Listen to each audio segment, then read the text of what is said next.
The Bmore Football Podcast is brought to you by Rice Law.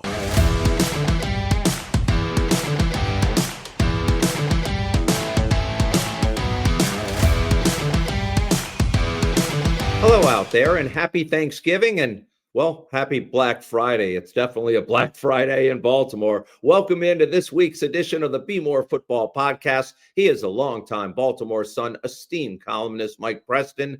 I'm Jerry Coleman. We both have covered the Ravens since day one, and boy, that was a doozy last night. You can follow us on Apple Podcasts, on Spotify, on YouTube, all at one address, Bmore Sports Pod. That's Bmore Sports Pod. Pretty easy to find. Put it in the search engine. It'll come right up. And also, you can always watch us at BaltimoreSun.com. In this episode, Mike and I instantly recap the Ravens fumbling away their chances against the Bengals last night. We have not slept since. It was such an exciting affair. In addition, we'll look ahead for what's going on with the Ravens. They still have games to play and maybe a division to win. Plus, Professor Preston reviews and explains his latest report card. We kick off, as always, for the Birds, brought to you by our friends over at Rice Law. Hey, Baltimore football fans, if you've been hurt in a car accident, don't go at it alone. The lawyers at Rice Law know how to fight for the compensation you deserve. Protect yourself, protect your family, and remember, best advice, call Rice. Learn more by going to ricelawmd.com. Mike, the Bengals just dominated the time of possession. They kept the Ravens offense off the field for most of the game. And when they were on the field, they were either turning the ball over on downs or just turning the ball over and over and over 5 times in all. Well, if you have 5 turnovers in a game, you're probably not going to win. Most teams don't. But the Ravens kind of amplified it a little bit with the lack of rushing attempts by Derrick Henry. That hurt them. Lamar Jackson did not have a good game, and he hasn't really played well since the season opener against Buffalo, and that just made it even worse. And, Jerry, one other thing. When you play good quarterbacks in the NFL, you can fake all the blitzes and do all the things you want to do. That works against rookies. It does not work against Joe Burrow, and He had a nice game, pretty much carved up the Ravens and did what he had to do. And he got stronger as the game went on. So easy defeat of the by the Bengals of the Ravens. And the Bengals, let's reverse it. Yeah. Well, since he had lost 8 of 9 coming in, they had the NFL's worst defense by almost a mile, and the Ravens still could not convert, whether it be Lamar or Zay Flowers or Isaiah Likely. I'm old enough to remember when Derrick Henry was the problem, fumbling the football all the time. But they must have had too many butterball turkeys before the game because that ball seemed slippery to them. Well, it wasn't slippery to the Bengals. It was slippery to the Ravens. Which Lamar Jackson, the two fumbles, the interception that he threw, man, he was way off the mark. I mean, there's like 5 or 6 passes in that game where you can go through and just say, what's he looking at? Why is he throwing this pass? And then the offensive line wasn't very good. And they had some serious troubles picking up blitzes, especially by the Bengals when they brought corners and safeties. It wasn't like the Ravens just seemed like they weren't prepared, but yet against Kansas City, that's what they faced a lot. And you saw that against Houston and then against this team because the quarterbacks were so young in the previous games that the Ravens won. They didn't have that experience. Joe Burrow was unfazed by it. He was just back there rocking and saying, I've seen this before. Nothing new. Bring Kyle Hamilton, Roquan. Come on, you can get some of this too. And it didn't work, and he was on, and things didn't go as planned by the Ravens. Joe Burrow was certainly the superior quarterback on Thanksgiving night. The Ravens were out there for 80 plays on defense. I mean, Cincy's offense spent most of their Thanksgiving evening on the football field with Lamar on the bench, and that was part of the formula. 38 minutes and 46 seconds they had in terms of time of possession. I mean, that's an enormous disparity, Mike. Well, here's what happens, and we've seen it in the AFC North, especially when the defense can't counter the offense. I mean, we've seen it in Cleveland for years. I mean, the Browns come out and their defense is playing extremely well. And then all of a sudden they're like, hey, we can't score any points, so we quit. No mas. Seen it Cincinnati before. Same thing of where their offense, especially in the first couple years, and that's going back to 1996, where their offense couldn't counter either. And then you just give up. Well, you saw that with the Ravens. In the third quarter and in the fourth quarter, in the second half, they had a meltdown because their defensive linemen got tired. They were on the field for nearly 39 minutes. And then all of a sudden, Cincinnati's able to run the ball a little bit. And I'm like, this is not a good sign for the Ravens. But, and we'll get into this a little bit more when I get into coaching, they outcoached the Ravens. And this wasn't even close.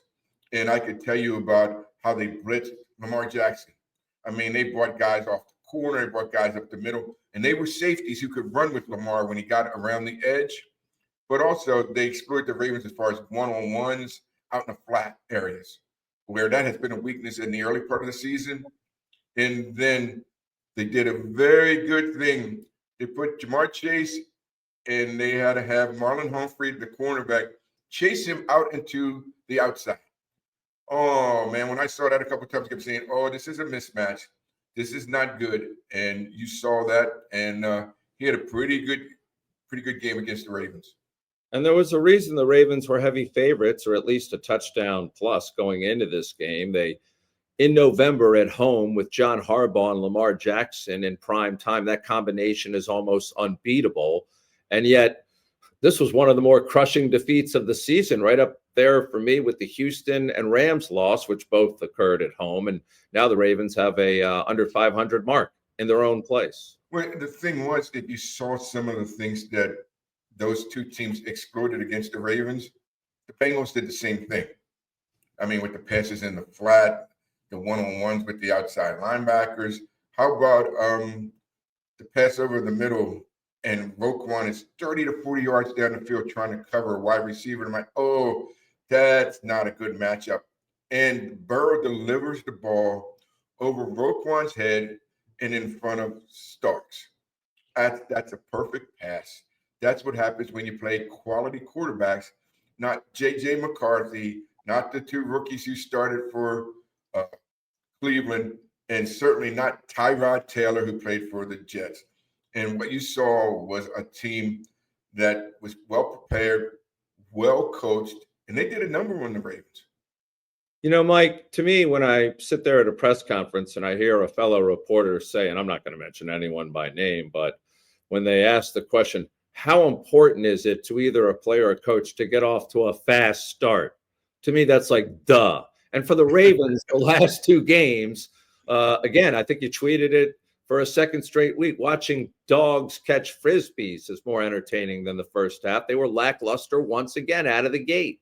Well, you know, the thing was they came out and they had the 28-yard touchdown run by Derrick Henry. And then why not pound that 256-pound running back straight down their throats until they say, hey, we got to put 8 in the box. We got to stop this. And then you go over the top. That never happened. Keaton Mitchell had 2 carries for 19 yards, had 1 run for 18 yards, that touchdown in the fourth quarter. I've been saying, play this guy more and more every week, and they still don't get it done. The Ravens ran the ball a total of 22 times for 123 yards. But yet they couldn't find success in just staying with the run against Cincinnati. That's something I put on the offensive coordinator. All right. Yeah. You got to go back and say, what am I doing wrong? And I put that on the head coach, John Harbaugh, where you have to call up the offensive coordinator and say, hey, no. We're running the football. We're going to pound this ball and make them shut us down. And if you don't like it, that's too bad, but I'm the head coach. That's what you do. And it didn't get done. Apparently it didn't get done. And that's been a running theme going back 2 years ago to the AFC Championship. I'll have a lot more to say about the offensive coordinator moving forward. But yes, Harbaugh deserves a share of the blame as well. Wanted to get back to Joe Burrow because a couple of weeks ago, we thought it was ludicrous. This guy was going to come back and play for a team that was 3-8 going into the game last night. But I will give him credit. His pregame interview, he said, look, I make a lot of money. We play a kid's game. Why wouldn't I want to go out there and play? We see players tap out all the time, especially in the NBA and even in other sports when their teams aren't having, winning seasons and they're going nowhere in a hurry. Joe Burrow went out there, played with this cleat in his foot. His mobility didn't look limited and tore the Ravens apart like he has throughout his career, seemingly, Mike. Well, I tell you what, if I was making the kind of money Joe Burrow made, I'm not going back out there either. I'm sorry. At one point, he was the highest paid quarterback in the NFL. Hey, they're not going anywhere. I mean, even if they win out, which it's almost nearly impossible, I'm not sure they can still get to the playoffs or the postseason. So, no, I'm not rushing to get back. Turf toe, I mean, I know people who still suffer with turf toe who retired a long time ago. No, and with that offensive line, they're not that good. And they were minus T. Higgins. All right, he's one of their best receivers, especially inside the red zone. Now, I don't have those factors, and they have no running game. They're only averaging like 86 to 89 yards a game rushing the ball. I'm not getting back out there. What are you, crazy? But, hey, I will give him that. I will give him credit for that because he did exactly what he needed to do. He went out, he gave him a lift. They had that momentum. They had that whole mojo working, and good for him because he's a competitor, and that's what competitors do. But me, personally, I'd be in Miami Beach drinking me a nice rum and coke somewhere and having a good time.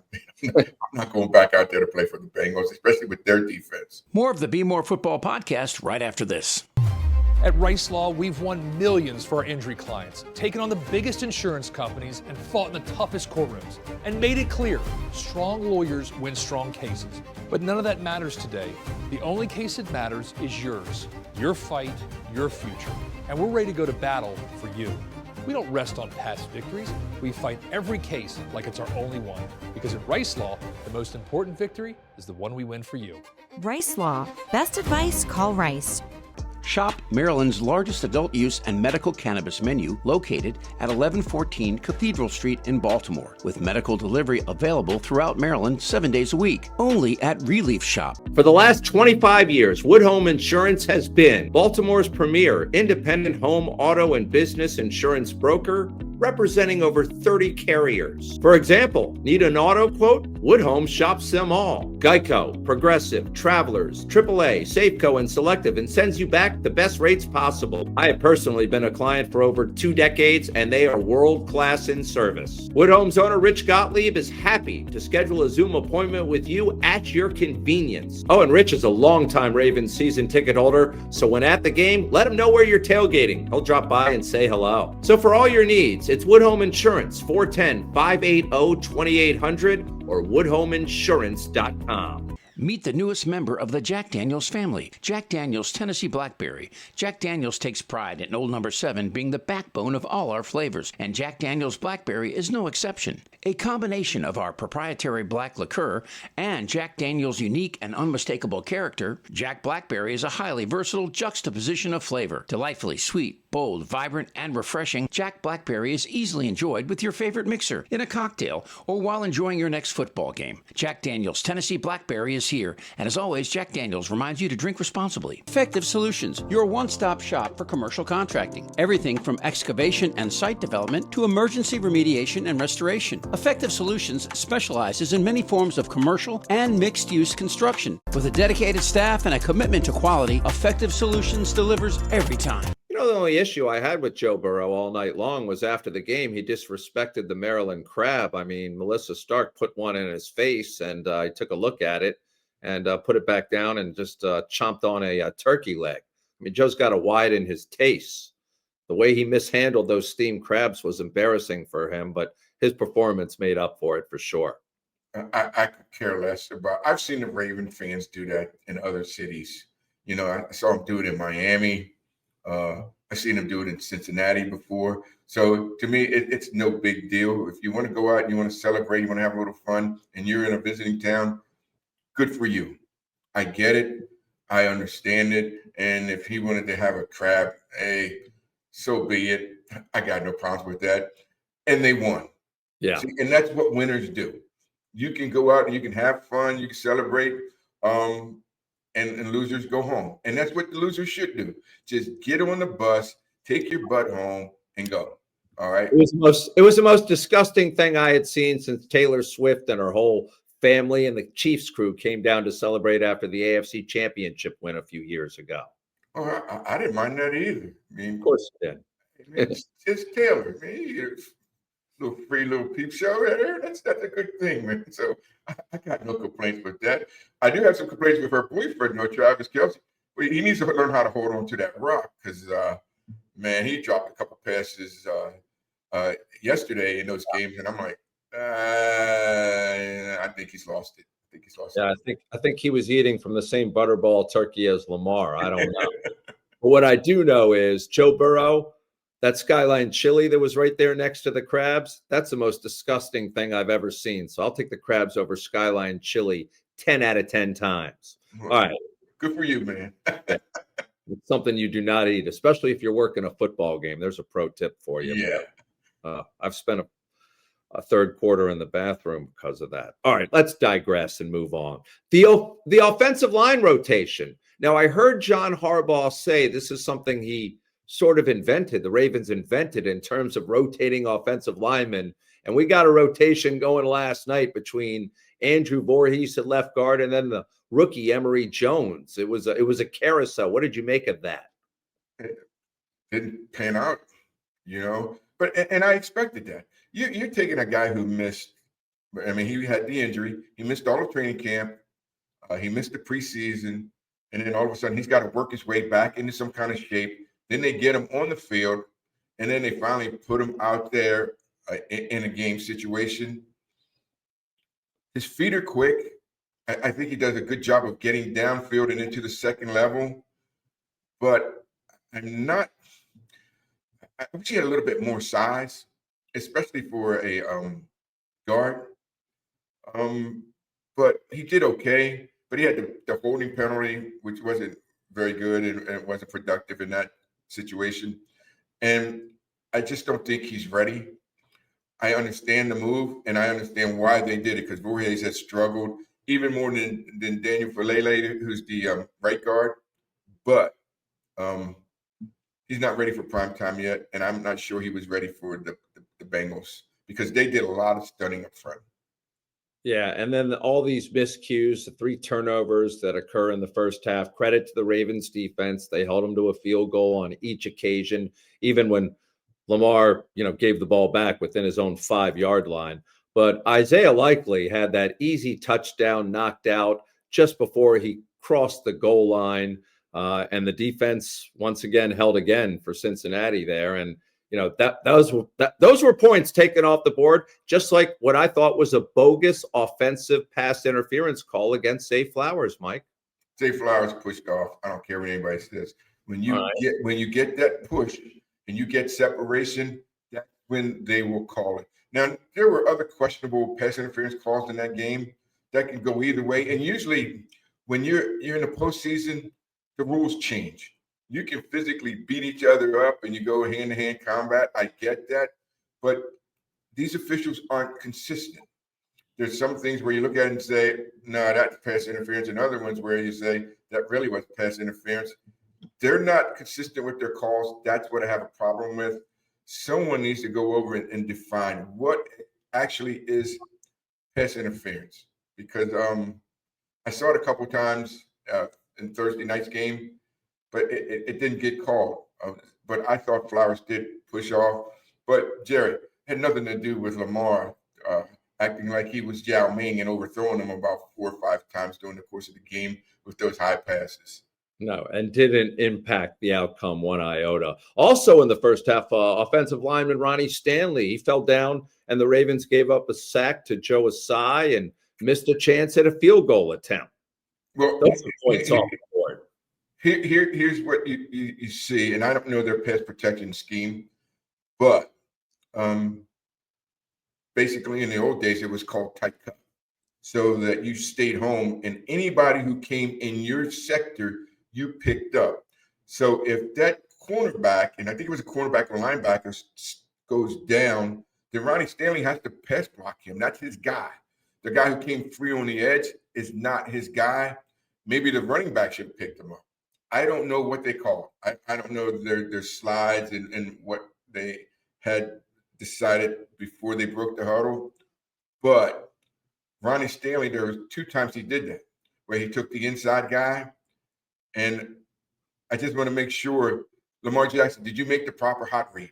Did you go to the guy that you said, he's blitzing, I'm going over the top? Or was it missed assignments? Regardless, the outcome was not good for the Ravens. No. And not to be lost, I wanted to point out Tez Walker also dropped what I thought was a possible touchdown pass. Yeah, and Tez Walker also was overthrown on a possible touchdown pass that Lamar should have thrown and completed.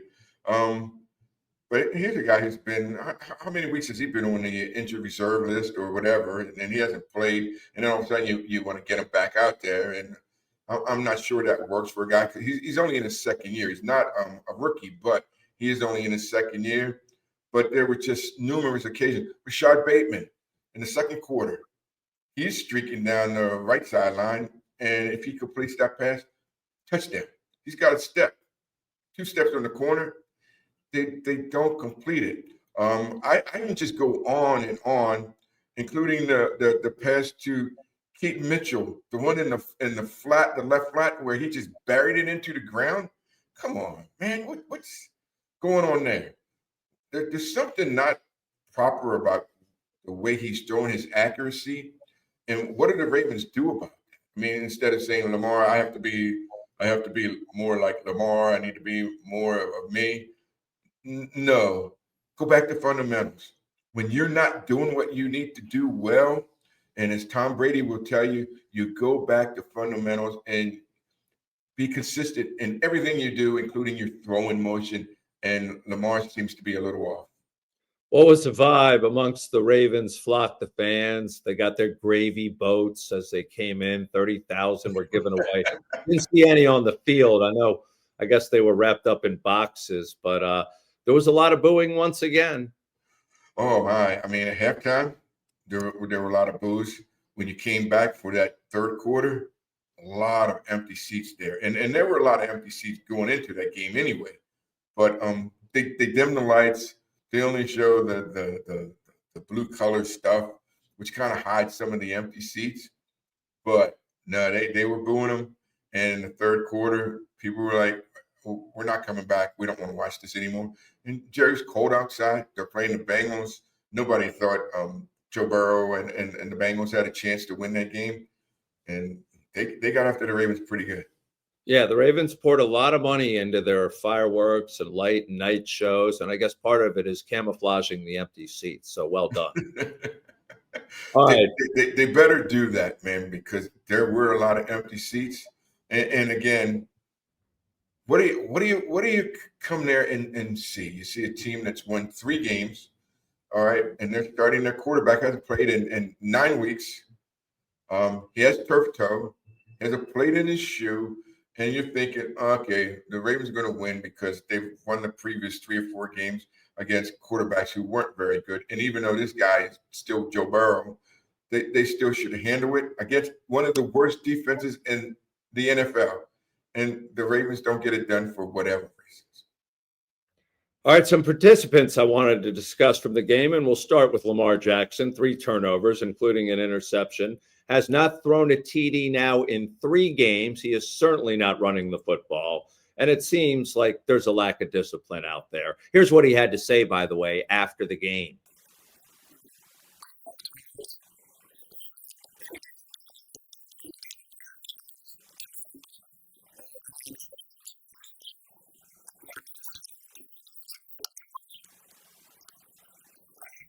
Now, he did say the toe was good, so he can't use injuries as an alibi, but something is holding him back that's being undisclosed, Mike, clearly. Well, I think, one, you have to give credit to Cincinnati. Did a nice job of bringing the pass rush, and they brought pressure up the middle. And Lamar does not like the pressure up the middle because he can't escape. He couldn't get to the outside because the ends were disciplined enough to try to keep him in the pocket. He did have a couple good runs.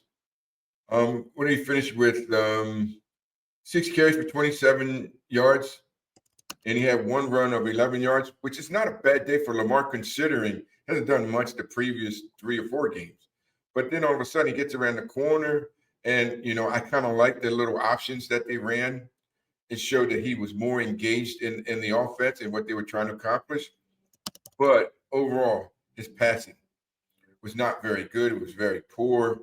And he just missed a lot of wide open receivers. And again, and I said this last week, he left a lot of points on that field for the Ravens. Yeah, I mean, the best player on the field, as a lot of people like to refer to him, well, he has not thrown a TD in 3 games, 2 fumbles lost, and he's been sacked 8 times. Those remind me of Kyle Bowler type numbers. Now, can you attribute all this to his offensive line's deficiencies? Well, Jerry, as I've discussed this before, and I will continue to do this, is when you're in the league and you've been in the league 8 years, 9 years, whatever he's been, all right, the best players in Ravens history, Ray Lewis. Remember he used to go out to Oregon Ridge and run that hill, all right, and Shannon Sharp. Same thing, run and conditioning, Rod Woodson. And when you're Lamar, you have to put more time into conditioning, and we haven't seen that. I mean, Jerry, we know for a fact that they changed training camp practices to appease Lamar. He's going to sleep during the meetings, got to get more protein in his body, blah, blah, blah. And they're one of the few teams that have practice at 1 o'clock in the heat of the day. That's ridiculous. All right. So when you get a little older and then all of a sudden you try to change the rules, and Lamar's going, oh, I don't know if I want to do this because I'm Lamar Jackson. But you got to adhere to the rules, regardless of who you are. And the Ravens need to make him stick to that. But there's more self-discipline involved where he has to want to be great. He wants to want to be good and get to the Super Bowl. That's what it's about. And I'm not sure at his age right now that he's convinced that he has to do that, but that has to change. How much of this do you think could be a byproduct of not having a new contract? And should it be an issue at all? You're getting paid a lot of money right now to perform. Yeah, it shouldn't be an issue. I mean, he should be able to focus, should be able to concentrate, but you never know what's going on. You never know what's going on in his mind, who represents him, who his agent is, and who his agent isn't. We don't know, but there's some things that it just isn't effective. And the Ravens have to change that and find out what's going on. And they really don't know that. And I keep checking around. I keep trying to skate around a little bit, talk to people and various people. They don't have an answer. They do not have an answer. And when your coaching staff doesn't have an answer, the team doesn't have an answer, and you can see it on the field.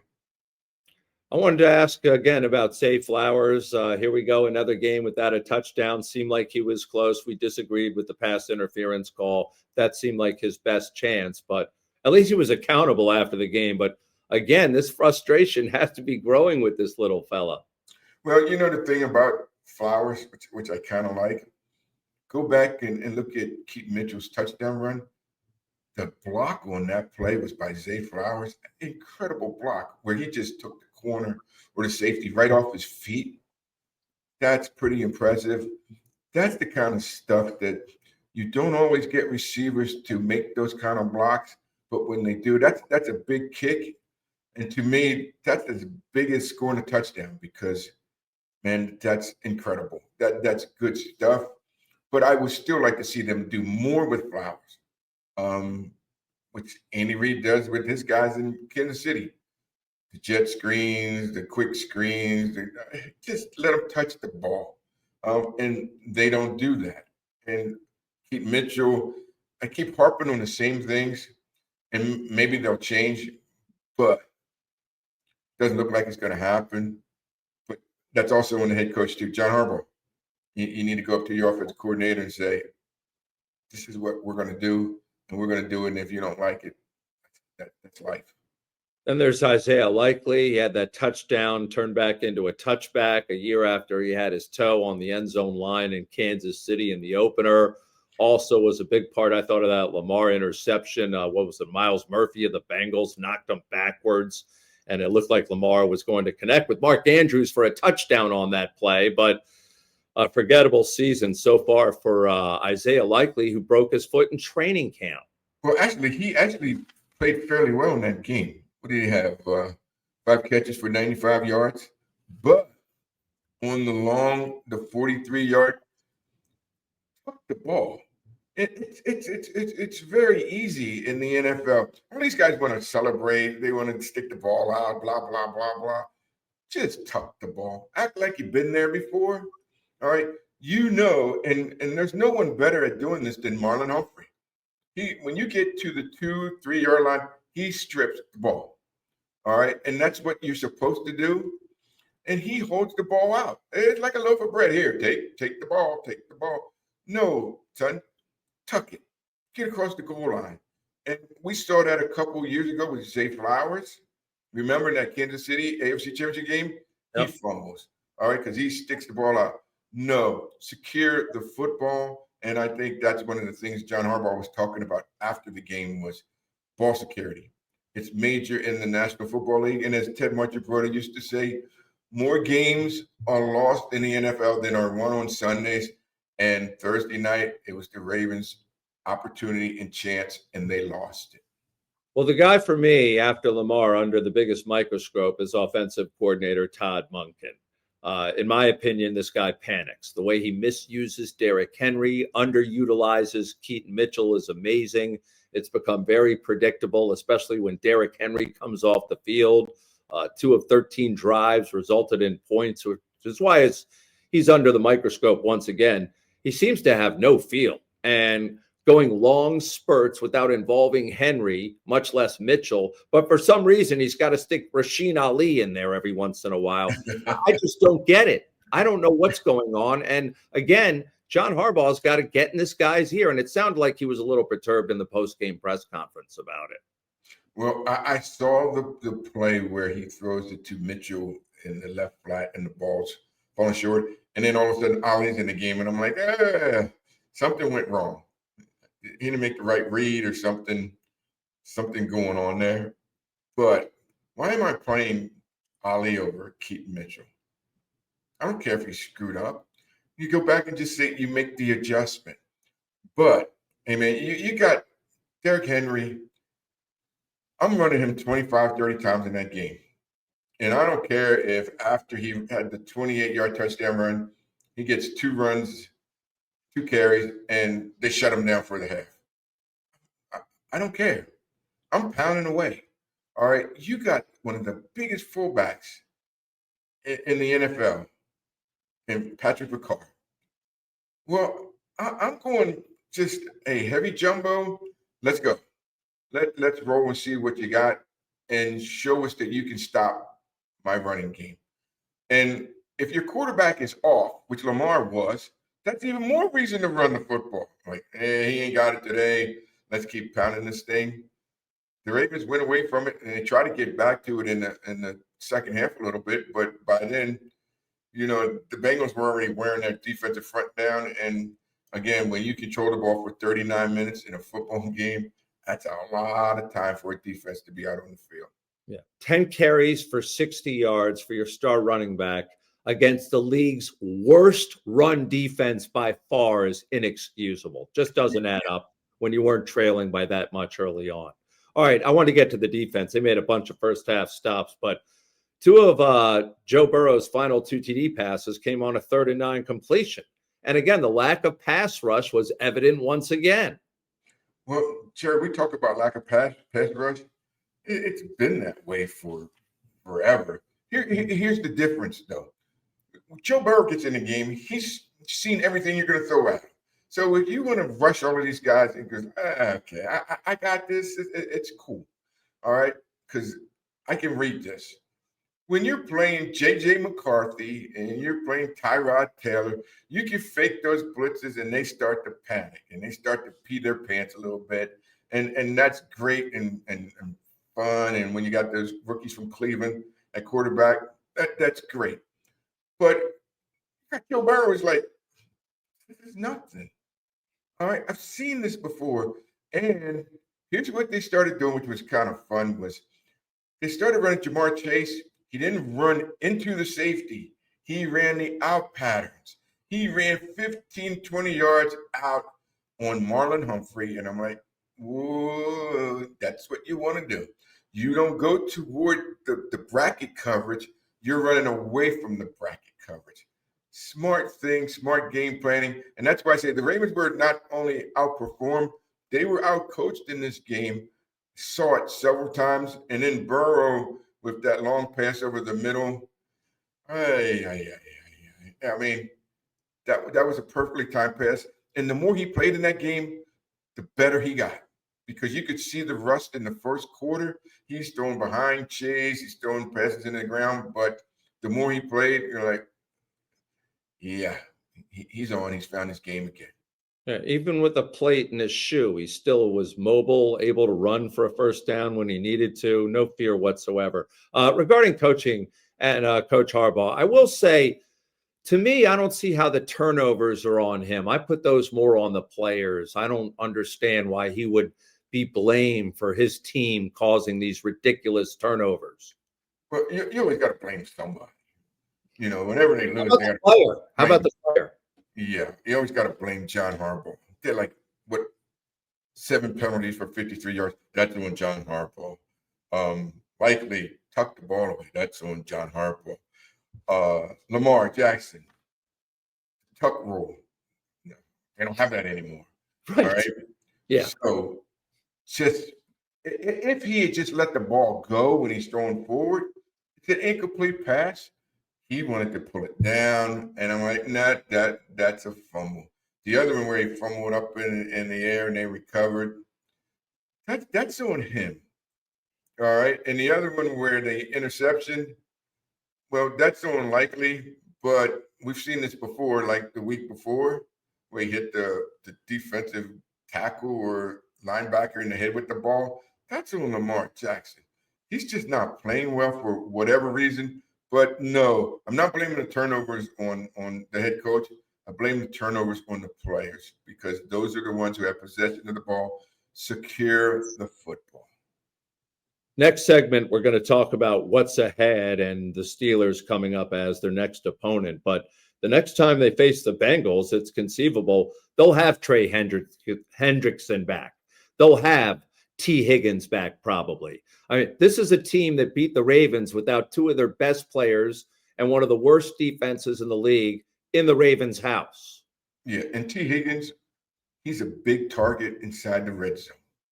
I mean, because that guy, he's got some height, he's got some weight, and he can block out guys and go get the ball.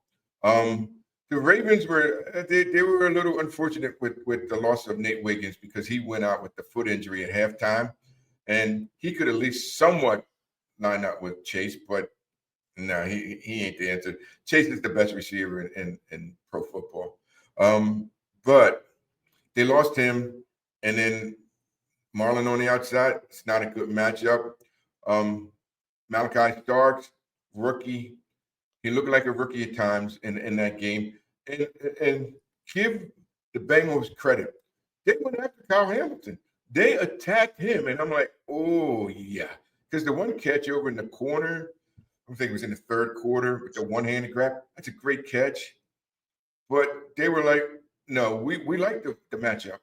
Our guy with Kyle Hamilton over in the corner, we'll make it happen. They went after him a couple times. They have no fear. And when you have Joe Burrow as your quarterback, that happens. You don't have any fear. You just go get it. And we should acknowledge Marlon. He recorded his first unassisted sack since 2022 as no one blocked him against Joe Burrow early on. And then he went back to being Marlon Humphrey. And then after the game disappeared and had nothing to say. I'm sure we'll hear it all on his lame podcast. I would encourage everyone not to listen to that because it's a bunch of nonsense. We bring the truth here. We don't sugarcoat it, unlike Marlon. And Marlon, if you have something to say, I'm in the locker room all the time, buddy. You just don't seem to be there when the media's around. More of the Bmore Football Podcast right after this. At Rice Law, we've won millions for our injury clients, taken on the biggest insurance companies, and fought in the toughest courtrooms, and made it clear, strong lawyers win strong cases. But none of that matters today. The only case that matters is yours, your fight, your future. And we're ready to go to battle for you. We don't rest on past victories. We fight every case like it's our only one. Because at Rice Law, the most important victory is the one we win for you. Rice Law. Best advice, call Rice. Shop Maryland's largest adult use and medical cannabis menu located at 1114 Cathedral Street in Baltimore, with medical delivery available throughout Maryland 7 days a week, only at Relief Shop. For the last 25 years, Wood Home Insurance has been Baltimore's premier independent home, auto, and business insurance broker, representing over 30 carriers. For example, need an auto quote? Wood Home shops them all. Geico, Progressive, Travelers, AAA, Safeco, and Selective, and sends you back the best rates possible. I have personally been a client for over 2 decades, and they are world-class in service. Wood Home's owner, Rich Gottlieb, is happy to schedule a Zoom appointment with you at your convenience. Oh, and Rich is a longtime Ravens season ticket holder, so when at the game, let him know where you're tailgating. He'll drop by and say hello. So for all your needs, it's Wood Home Insurance, 410-580-2800 or woodhomeinsurance.com. Meet the newest member of the Jack Daniels family, Jack Daniels Tennessee Blackberry. Jack Daniels takes pride in Old Number 7 being the backbone of all our flavors, and Jack Daniels Blackberry is no exception. A combination of our proprietary black liqueur and Jack Daniels' unique and unmistakable character, Jack Blackberry is a highly versatile juxtaposition of flavor. Delightfully sweet, bold, vibrant, and refreshing, Jack Blackberry is easily enjoyed with your favorite mixer, in a cocktail, or while enjoying your next football game. Jack Daniels Tennessee Blackberry is here, and as always, Jack Daniels reminds you to drink responsibly. Effective Solutions, your one-stop shop for commercial contracting. Everything from excavation and site development to emergency remediation and restoration. Effective Solutions specializes in many forms of commercial and mixed-use construction. With a dedicated staff and a commitment to quality, Effective Solutions delivers every time. All right, we move ahead. Baltimore and beyond. Sponsored by Relief Shop. Relief Shop, Baltimore's best adult use and medical cannabis dispensary with 700 plus unique menu items, and home delivery is always available for medical patients, courtesy of Relief Shop. They're located right there in the heart of Baltimore City on Cathedral Street. So the overriding question now, where does this team go at 6-6 after not being able to stop a top-tier quarterback for the first time they faced a top-tier quarterback in several weeks? And now so much for the Ravens protecting their house. They are now 3-4 in their place.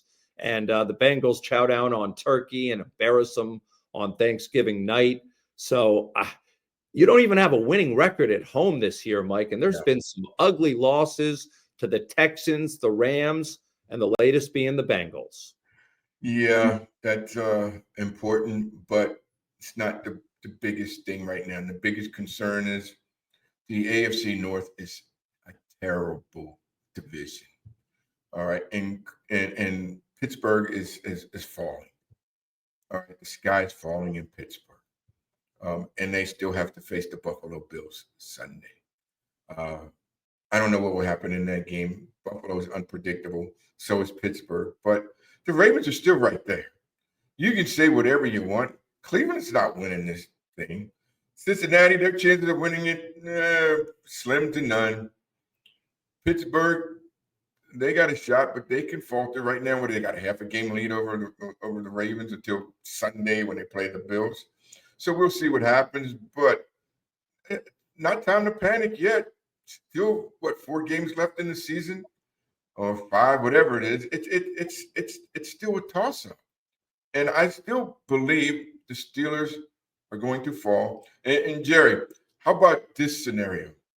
The last game of the season, the Ravens play the Steelers in Pittsburgh for the AFC North Championship.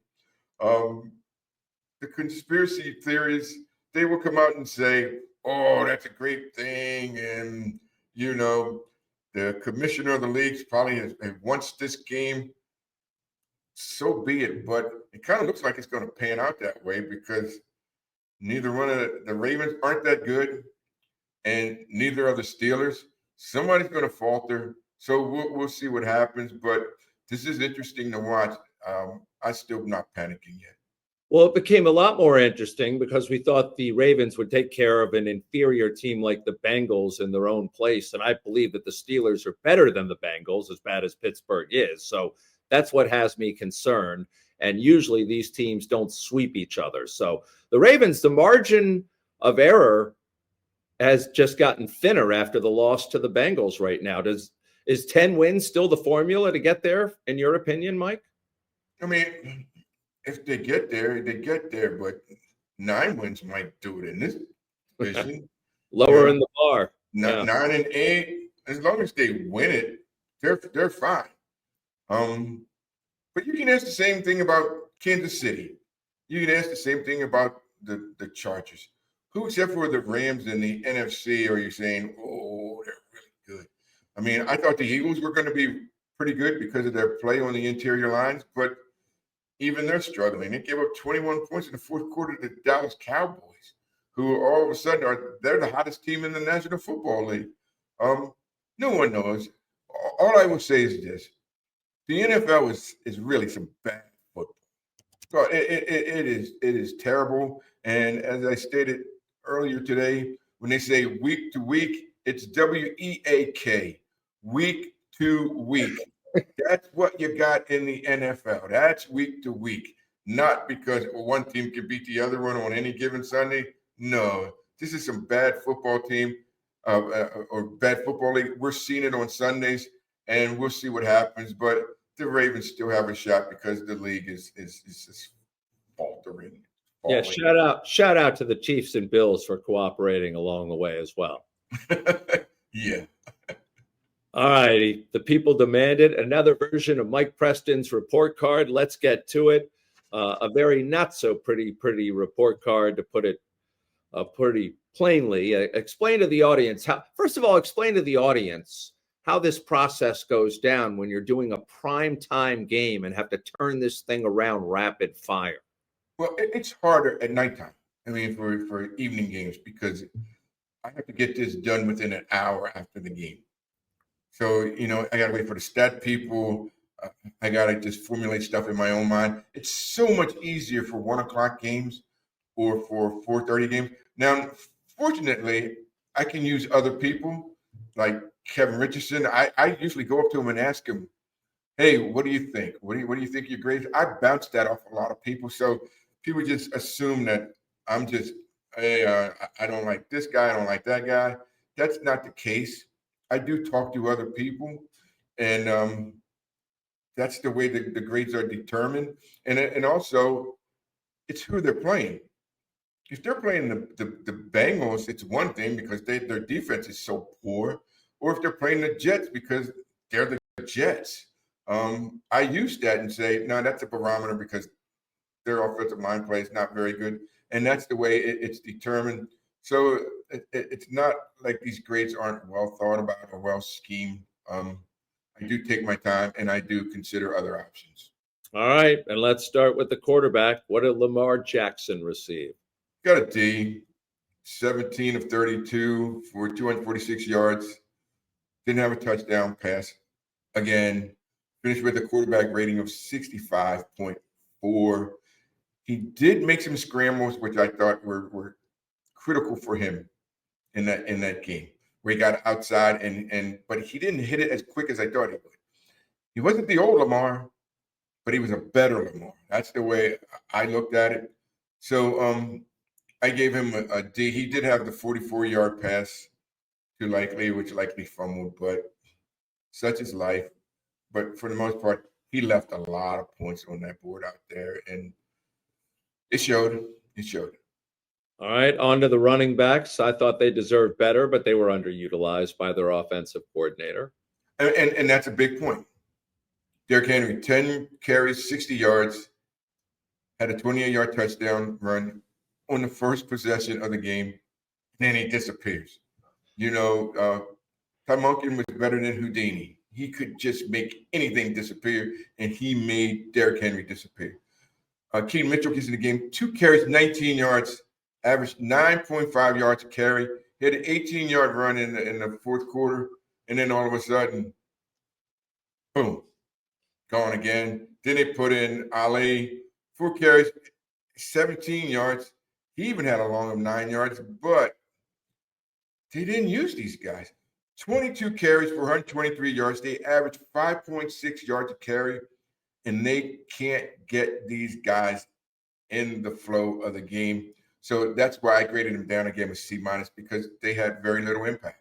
It's baffling. The offensive line, they had another terrible night. Making it more egregious to me was they were going up against the worst defense the NFL has.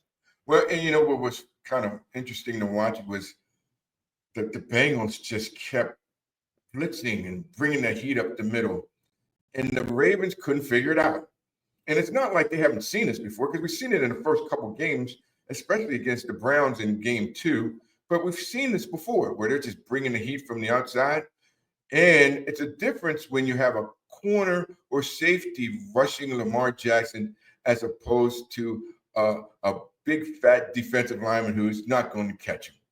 All right? These guys are running stride with them, and I'm like, they got the answer. They're doing the right things. But the Ravens, I don't know. I mean, there are times they just got beat by schemes. They got beat by loops. That can't happen. They gave up too many sacks, too many pressures. So I gave them a D. And their offensive tackle play, Roger Rosengarten and Ronnie Stanley, still not very good. Even their center, Lindenbaum, is struggling. So they got a D. Then comes the receivers, who had a silent night for the most part, thanks to their quarterback, in my opinion. Well, you know, part of that is the quarterback play. I mean, Likely had 5 catches for 95 yards. Andrews, 4 for 47 yards. DeAndre Hopkins, 2 for 25 yards. Why don't they use this guy? I don't get this. He's not going to get that separation. He's not the fastest guy in the world anymore. But if you throw him the ball, he will make the catch. I would use him more. I would use Flowers more. He had Flowers. Oh, this is pretty bad. 2 catches for 6 yards. I didn't see that last night.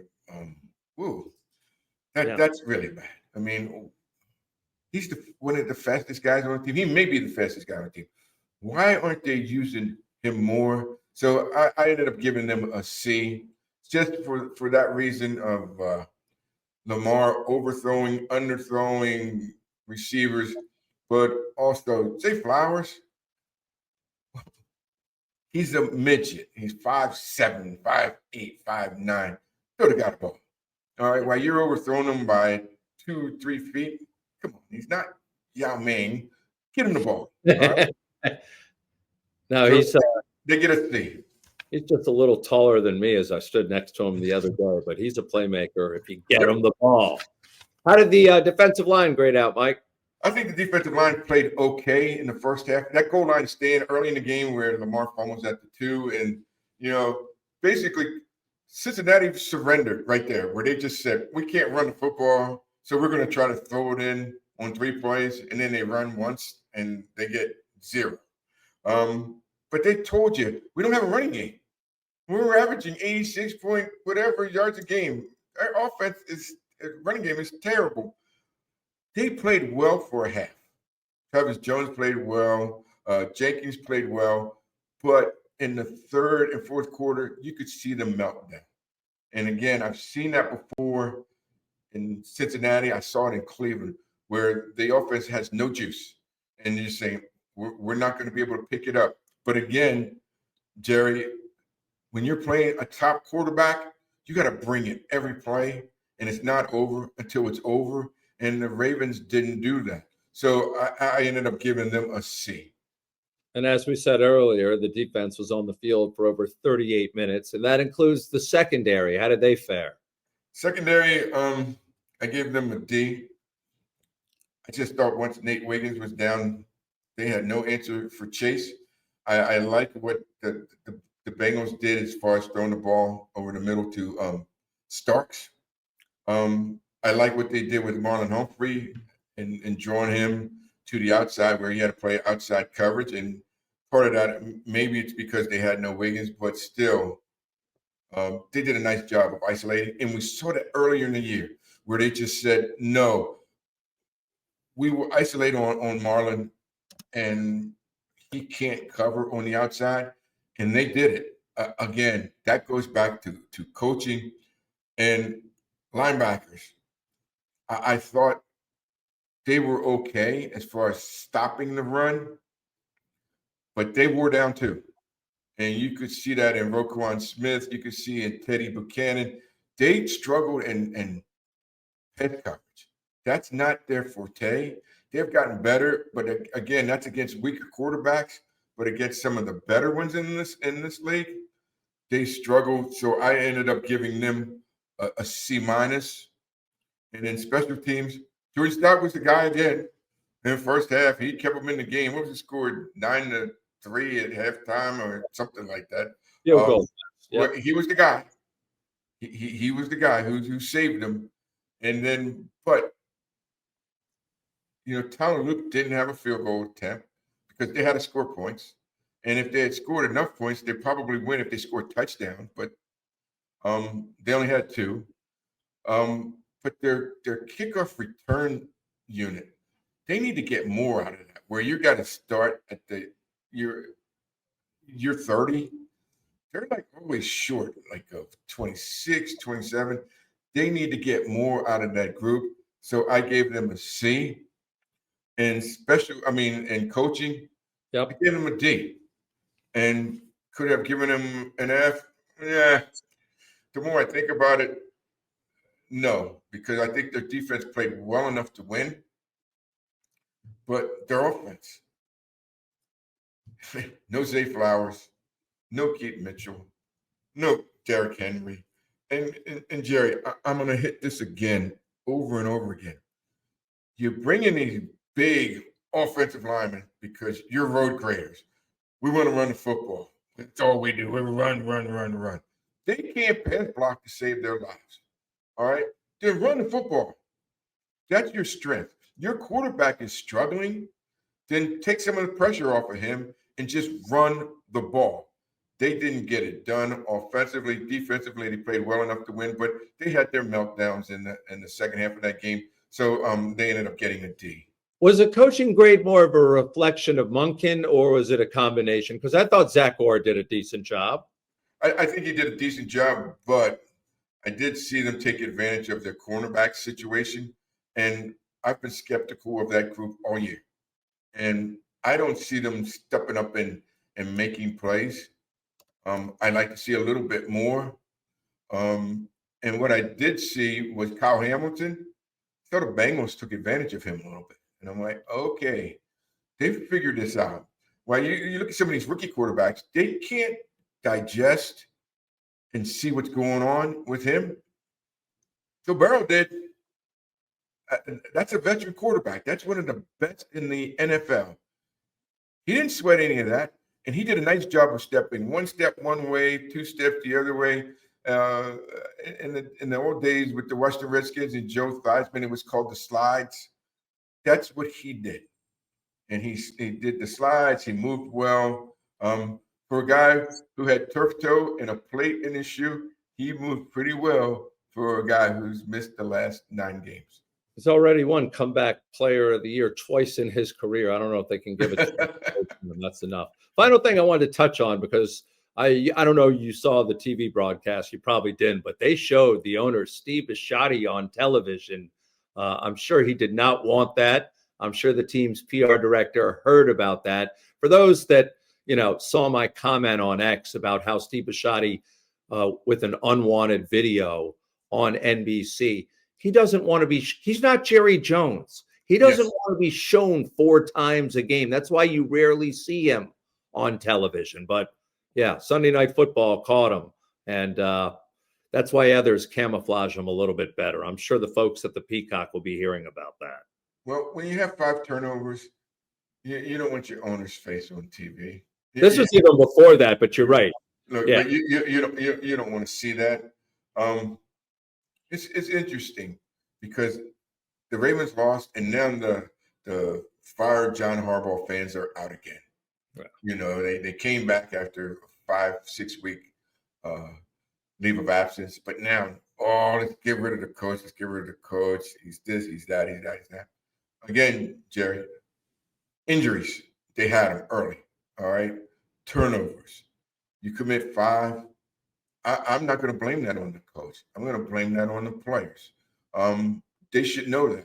It's not something where you have to tell them, oh, we got to secure the ball. No, you should know that. They teach you that in Pee Wee League. All right. And it just gets worse as you get older because you understand what needs to be done. Or some things, yeah, I would probably work on my quarterback. I would work on the offensive coordinator and say, oh, no. We're going to run the football because this is who we are. And, there were some good players, some players who were a little whiny after the game. We should have ran the ball more. Maybe they get through to again a little bit today. But suffice to say, there will be no coaching changes made during the remainder of the season. That's not happening. That would be foolish. Postseason, yeah. Yeah, that would be foolish.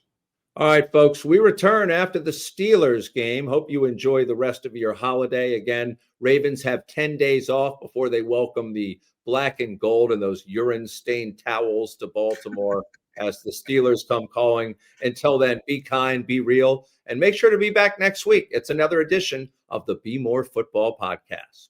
The Bmore Football Podcast is brought to you by Rice Law.